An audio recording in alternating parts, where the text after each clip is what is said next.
વાર્ષિક સાધારણ સભામાં ઉપસ્થિત બેંકના માનનીય ચેરમેન શ્રી જયેશભાઈ સાહેબ, ઉપસ્થિત બેંકના માનનીય મેનેજિંગ ડિરેક્ટર શ્રી શૈલેષભાઈ સાહેબ, ઉપસ્થિત બેંકના એક્ટિવ ડાયરેક્ટર અને બેંકનું ગૌરવ આપણા સૌના વડીલ માનનીય શ્રી પીપી સાહેબ, ઉપસ્થિત ખાનાબાર સાહેબ, ઉપસ્થિત બેંકના બોર્ડ ઓફ ડાયરેક્ટરના માનનીય મેમ્બરશ્રીઓ, ઉપસ્થિત સાધારણ સભાના માનનીય સદસ્યશ્રીઓ, પત્રકારો, બહેનો, ભાઈઓ, માનનીય મેનેજરશ્રી અને બેંકના કર્મચારીશ્રી. આપણે અહેવાલમાં જોયું, મેનેજર સાહેબના લેક્ચરમાં આંકડાઓ સાંભળ્યા, પીપી સાહેબના લેક્ચરમાં જોયું 178 કરોડની ડિપોઝિટ હોય, 113 કરોડનો ધિરાણ હોય, 30 કરોડનું રિઝર્વ ફંડ હોય અને 15% એક ધારો આપણા આજના રિપોર્ટ મુજબ જોઈએ તો એક ધારો 20 વર્ષથી 15% ડિવિડન્ડ હોય. 15%ના ડિવિડન્ડની એક વાત કરું તો ઘણા વર્ષો પહેલાં પીપી સાહેબે બેંકને 15% ડિવિડન્ડ મળે અને બેંકની એક ઇન્કમ સિક્યોર થાય એટલા માટે એ વખતના માનનીય સાંસદ શ્રી વીરજીભાઈ દ્વારા ઇફકોના ડાયરેક્ટર શ્રી વીરજીભાઈ દ્વારા ઇફકોના શેર આપણે ખરીદ્યા હતા. પછી કોઈ પ્રોબ્લેમ ઊભા થયા, ટેકનિકલ મુદ્દા ઊભા થયા, રિઝર્વ બેંકના ઊભા થયા, ત્રીજા થયા, તે થયા. તે દિવસે પીપી સાહેબે બેંકને 15% ઇન્કમ રિઝર્વ થઈ જાય આપણે એટલે એક આવક તો ફિક્સ એટલા માટે મોટું રોકાણ કર્યું. તેથી આપણને 15%નું રોકાણ કરવાનું આકર્ષણ હતું. આજે આપણો અહેવાલ જોઈએ તો અહેવાલની અંદર આપણે 20 વર્ષથી આપણે ખુદ 15% ડિવિડન્ડ આપીએ છીએ, ક્યારેય પણ ઓછું નહીં. તો અત્યારે આપણા શેરનું આકર્ષણ છે. મેં મેનેજર સાહેબને પૂછ્યું કે ઇફકોમાં આપણે આ રીતે હતું તો અહીંયા કોઈ શેર લેવા આવે તો શું છે કે આપણે નથી દેતા. જેમ ઇફકોએ આપણને દીધા ને પાછા લીધા ને એમ અત્યારે આપણી પોઝિશન છે. શું કામ કે આપણે શેર દેવા માંડીએ તો બધા અહીંયા શેર જ લેવા માંડે કે ભાઈ 15% તો ઇન્કમ સિક્યોર થઈ, ક્યાં 15% ઇન્કમ થવાની? કોઈ ધંધામાં થાય, રોકાણમાં તો પોસિબલ ન હોય અને હોય તો એટલો સામે જોખમ હોય. તો આ પરિસ્થિતિ 60 વર્ષમાં બેંકે જે હાંસલ કરી એ બેંકના બોર્ડની કામગીરી, સાધારણ સભાના સહકાર એ બધું કનેક્ટેડ છે. છેલ્લા 25 વર્ષની વાત કરીએ, પીપી સાહેબે જે વાત કરી તે પ્રમાણે તો હું 25 વર્ષમાં 22 વર્ષ જેટલું તો ડાયરેક્ટર બોર્ડમાં પરસોત્તમ બાપા અને પીપી સાહેબની ઈચ્છા અને સહકાર અને સૂચન મુજબ હતો. મેં માર્ક કર્યું છે કે સૌથી પહેલાં તો બેંકના ખર્ચ ઉપર કલ્પના ન કરી હોય એટલો કંટ્રોલ.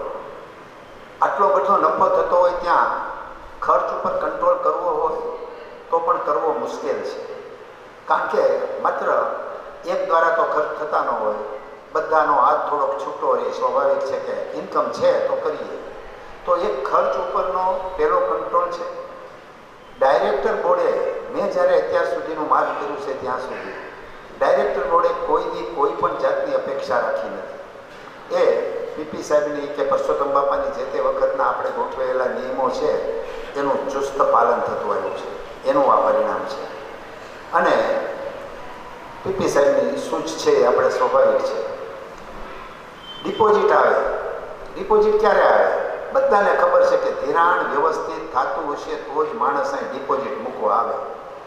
બાકી કંઈક પરસેવાના પૈસા હોય ને બેંકમાં મૂકવા જાય, બેંકના પૈસા બીજે હલવાઈ જાય, દેશી ભાષામાં કહીએ તો એમ ડિપોઝિટો ન થાય. 178 કરોડની ડિપોઝિટ પણ અત્યારના પીપી સાહેબની સિસ્ટમ, એની ઉપરનો વિશ્વાસ ને કારણે છે. ને એને કારણે આપણે આ ધિરાણ 113 આંકડા બતાવે છે આપી શક્યા છીએ કરોડનું. ધિરાણ પણ ગમે ત્યાં વેડફવા જાવ તોય ડિપોઝિટ ન આવે. અને ધિરાણ વસ્તુ એવી છે કે હર કોઈ વ્યક્તિઓ વધુ અપેક્ષા રાખીને આવ્યા હોય, ભલામણોના અંતે નાગરિક બેંકમાં પરસોત્તમ બાપાનું માર્કિંગ કર્યું, પીપી સાહેબનું મેં માર્કિંગ કર્યું. ધિરાણની અંદર સિક્યોર ધિરાણ સિવાયની વાતમાં ગમે એવા સંબંધ હોય તો એ ચલાવ્યું નથી, અને એ નથી ચલાવ્યું માટે આપણે 60 વર્ષમાં 30 કરોડ અત્યારે રિઝર્વ ફંડ ઊભું કર્યું. વર્ષે 2ની એવરેજ પાછલા વર્ષોની જેની ઇન્કમો નહોતી એમાં પણ 2 કરોડની એવરેજ બેસાડી. આ નાની સૂની વાત નથી. પીપી સાહેબને મેં થોડી વાર પહેલાં પૂછ્યું, એટલે એ બધી જ્યાં સંસ્થામાં હોય ત્યાં એની એ જે કાંઈ કાર્ય પદ્ધતિ છે એનો એ સંસ્થાને લાભ મળે છે. થોડીક હિંમત પણ છે અને કોઈ કાંઈ હળીબળી કરવા ક્યાંય એની આસપાસના વિસ્તારમાં કોઈ આવતું નથી. એ પણ વિકાસનું એક કારણ છે, એ પણ હકીકત છે. મેં પૂછ્યું પીપી સાહેબને કે થોડા સમય પહેલાં છાપામાં આવ્યું કે માર્કેટ યાર્ડમાં તમે 40 વીઘા જમીન તો લીધી પણ 20 લાખમાં કેવી રીતે લીધી? યાર્ડ જમીનનું નામ પાડે ને તો 10 લાખની હોય તો 30 લાખ બજારમાં બોલાવવા માંડે. એમાં 20 લાખમાં સોદો કેમ પાડ્યો એ મને સમજાયું કે મેં આટલા વર્ષ પહેલાં 25 લાખમાં લીધી હતી યાર્ડને, આજે 7-8-10 વર્ષ થવા આવ્યા ને 20માં બીજી લીધી. એ એમની ગુનેની વાત છે. લેવાનો પ્લાન ગમે તે હોય, વાત ચલાવવાનો પ્લાન ગમે તે હોય, પણ સંસ્થાના હિતમાં, લોંગ લાઈફ હિતમાં એ મુદ્દાઓ ઉપર પીપી સાહેબનું ધ્યાન ફોકસ હોય છે. આજે બેંક આપણે આ જાહો જલાલીમાં આપણો રિપોર્ટ બતાવે છે. સાહેબને આભારી છે, એના વિચારોને આભારી છે. અને બીજી એમની જે કાર્ય પદ્ધતિને જે સ્ટાફની પસંદગી, ડાયરેક્ટર બોર્ડની પસંદગી એ કાંઈ નાની સૂની વાત નથી. બધાને સમાવવાના, બધાને સાચવવાના અને આખા માણસોમાંથી ચૂઝ કરવાના. અને અહીં આવ્યા પછી હોદ્દાના સંદર્ભમાં નકરી ભલામણની જ વાત આવે એવું કાંઈ ન થાય. એ બધી વસ્તુઓ જોવાને કારણે આપણી બેંક આ સ્થળે આ સ્થિતિએ ઊભી છે. આ માટે હું બેંકના આપણા યુવાન હોદ્દેદારો, જયેશભાઈ સાહેબ કહો, ભાવિન સાહેબ કહો, શૈલેષભાઈ કહો, યંગ મેનેજર, એ પીપી સાહેબે ગોઠવેલી યુવાન ટીમ પણ આપણે માટે ગૌરવ સમાન છે. ડાયરેક્ટર બોર્ડ પણ યંગ, બધા એક્ટિવ, જે પીપી સાહેબના સહકાર, સૂચન અને સમજણથી ગોઠવાયું છે એ પણ આપણે માટે ગૌરવ સમાન છે.